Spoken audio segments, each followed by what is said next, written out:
Johnny P on the UFC 114, Ramp Vs Rash, as I like to call them from their time on Season 10 of The Ultimate Fighter. Before we get into breaking down the main card, the UFC held a press conference in Toronto and, as anticipated, announced that they will be opening a Toronto office. Very smart move on the UFC, as they are committed to showing the government that they do want to get the sport sanctioned and legalized in the province of Ontario. Makes sense from a business perspective, as well as Toronto is the fourth largest business market in North America. So well done on the UFC. The Toronto will be hosting the G20 summit at the end of June, and I do believe shortly after that the provincial government will start looking at sanctionizing mixed martial arts in Ontario. So I do feel that it is just a matter of time. If they were to do it in Ontario, when they are to do it in Ontario, I would hope that they get the event done at the Rogers Centre. You'd be looking at about 60 to 65,000 people capacity, which would be the largest event, the largest capacity in the UFC history by probably about 30, 40,000 people. And again, if it were to be held off and done in the summer, you'd probably be looking at an open air, as well as the dome should be open for such an event. So well done on the UFC for going ahead and getting that office set up. On to UFC 114. The event will be kicking off at 9 p.m. Eastern with 2 fights on Spike. You will be seeing Tough 7 winner Efren Euskadero fighting Joe Lozon's younger brother Dan Lozon. Should be a good way to start off the event, as well as Tough 8 winner, probably one of my more favorite fighters on the show, Amir Sadala, crisp Muay Thai striking, taking on Japanese judoka Don Young Kim. Little Nog and Forrest Griffin were meant to go at it for this event. Unfortunately, I do believe that they both pulled out, but then Nogueira was good to go. He will be fighting Jason Brills.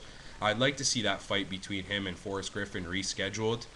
Diego Sanchez taking on 12-0 John Hathaway. Diego has not fought since his loss to BJ Penn for the lightweight title. Michael Bisping and Dan Miller. I don't think Dan Miller has fought anybody like Bisping, but then again, I don't really consider Bisping a top contender in the middleweight division, as he hasn't really fought any top contenders, at least not in a long while. I'm rushing through this as quickly as possible because I think we are all looking forward to one of the most anticipated fights, probably the biggest grudge match in UFC history, perhaps since Tito and Ken Shamrock, or probably not even as much as Tito and Chuck Liddell. But after watching them on Season 10 of The Ultimate Fighter, you can tell that these two fighters have the utmost respect for one another, but at the same time, they just want to get in there and pound each other out.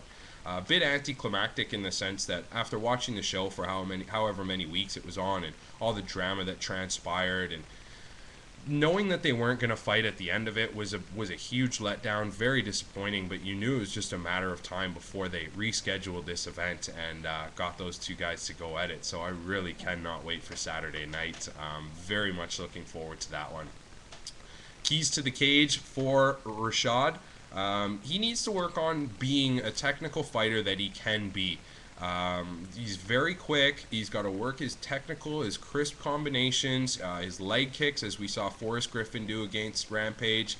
Basically left him immobile in the center of the ring, no punching power, no movement, and pretty much nothing left in his tank at that point. So I think it's imperative that Rashad gets off to a good start, remains patient, gets in, lands first, kills the legs of Rampage, takes away his mobility, and watch out for the left, right, left, and as he kind of steps out of the way, throws the right hook combination from Rashad. I've seen him working that one in his pre-fight workouts as well. Keys to the cage for Rampage. He needs to focus on just being patient. I mean, it's going to be tough for Rampage to get in there and have that style of fight that he had with Vanderlei, because I don't think Rashad will buy into it. So he really needs to work on proper countering, checking the leg kicks, good foot movement, good head movement, and we all know if Rampage lands that one punch, this fight could be over quickly. Whether it lasts a minute, 30 seconds, or the whole 15, I am so looking forward to this fight. It is not even funny. Moving on from that, the UFC released UFC Undisputed 2010, the second edition of their video game. Highly anticipated release as well, especially in 2009 for me, as I pre-ordered my copy, and for about 2 to 3 weeks that game absolutely consumed my life. Once you get to the point where you get good, you start catching punches as well as other strikes on the ground. It wasn't that much fun anymore, as it just turns into a chess match. Poor design on the game engine itself. So it's all right. They've upgraded some things in the sense that there's different styles, and as well as different tournaments. You can create an own camp. It would be good to check out, but I'm not going to rush out and grab that one straight away.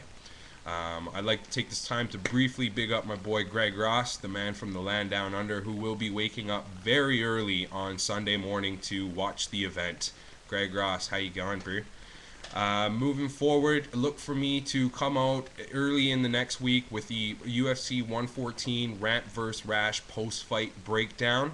Until then, this has been Johnny P on the UFC saying keep your guard down and your chin up. Cheers.